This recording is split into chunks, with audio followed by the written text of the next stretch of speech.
Satu peserta itu bertanya, bagaimana cara mengatasi kecemasan ketika harus tampil di muka umum di hadapan orang banyak.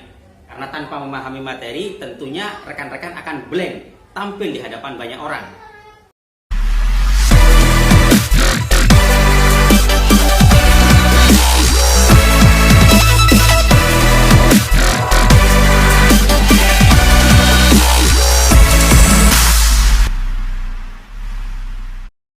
Assalamualaikum warahmatullahi wabarakatuh. Salam sehat bahagia. Rekan-rekan sekalian, beberapa waktu yang lalu saya diundang untuk mengisi tentang pengembangan sumber daya manusia terkait dengan public speaking, khususnya bagi pembina pramuka di Jawa Timur. Kegiatannya dilaksanakan di salah satu hotel di Kota Malang, dan materi yang saya pegang adalah memahami dan mengatasi kecemasan dalam public speaking.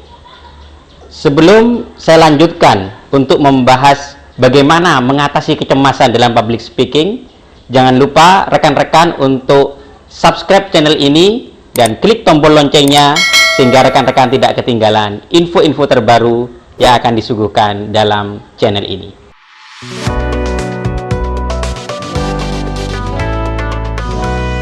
Dalam kegiatan pengembangan SDM dalam hal public speaking yang diikuti oleh pembina pramuka di Jawa Timur, ada beberapa pertanyaan yang luar biasa dari salah satu peserta. Salah satu peserta itu bertanya, bagaimana cara mengatasi kecemasan ketika harus tampil di muka umum di hadapan orang banyak. Yang jelas, rekan-rekan sekalian, ketika seseorang akan tampil di hadapan audiens banyak orang, tentunya dia akan mengalami kecemasan, baik itu profesional ataupun dia masih belum profesional. Namun yang terpenting adalah bagaimana dia mengatasi kecemasan itu. Ini yang terpenting. Semakin profesional seseorang untuk berbicara di hadapan orang banyak, maka dia akan semakin bisa mengatasi kecemasan yang dihadapinya. Untuk itu, ada beberapa tips yang bisa digunakan oleh rekan-rekan ketika harus tampil di hadapan orang banyak dalam hal public speaking. Yang pertama yaitu pahami materi yang akan disampaikan oleh rekan-rekan. Memahami materi merupakan separuh dari mengatasi kecemasan yang bisa rekan-rekan lakukan. Karena tanpa memahami materi, tentunya rekan-rekan akan blank tampil di hadapan banyak orang. Jadi untuk itu, pahami materi yang akan rekan-rekan bawakan. Kalau perlu mutolaah terlebih dahulu, pelajari sampai tuntas sehingga rekan-rekan bisa percaya diri tampil di hadapan banyak orang. Yang kedua, yang harus rekan-rekan miliki adalah berpikir positif. Terkadang ketika kita tampil di hadapan orang banyak, maka muncul pikiran-pikiran negatif yang ada pada diri kita. Mulai dari khawatir, takut materi yang dibawakan kurang menarik, mendapatkan respon yang buruk, maka pikiran-pikiran negatif seperti itu hilangkan dan tampilkan pikiran-pikiran positif, sehingga dalam menghadapi audiens kita bisa lebih percaya diri, lebih pede, dan juga bisa tampil maksimal. Selanjutnya rekan-rekan sekalian, atur nafas. Ini merupakan tips yang ketiga yang bisa kita lakukan. Ketika kita akan tampil, kecemasan yang muncul akan membuat nafas kita ngos-ngosan. Maka kita mulai atur nafas. Tarik nafas, keluarkan, tarik nafas, keluarkan. Karena ketika kita berusaha untuk mengatur nafas kita, maka akan membawakan ketenangan kepada diri kita.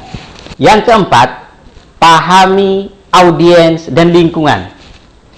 Kita harus bisa memahami audiens yang akan mendengarkan kita.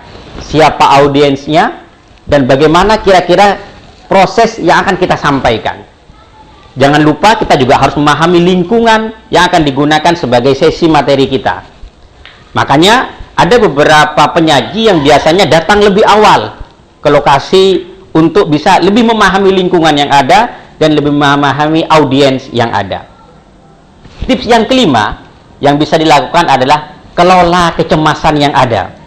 Rekan-rekan bisa mengelola kecemasan yang ada Salah satunya dengan memberikan yel-yel sebelum materi diberikan. Atau mungkin rekan-rekan bisa dengan mengajak peserta atau audiens untuk berinteraksi. Ditanya bagaimana kabar, diteriakkan kata-kata penyemangat. Ini merupakan bagian dari bagaimana mengelola kecemasan yang ada pada diri kita. Selanjutnya, yang terakhir, rekan-rekan sekalian, tips yang bisa dilakukan untuk mengelola kecemasan ketika kita tampil di hadapan umum atau dalam hal public speaking, yaitu banyak-banyak berlatih. Kita perlu banyak berlatih. Berlatih bagaimana ngomong di hadapan orang banyak. Bisa diawali dari rumah, mungkin berlatih ngomong di hadapan kaca atau di hadapan kamera. Seperti saat ini yang saya lakukan, ini merupakan bagian dari proses saya berlatih dan terus berlatih.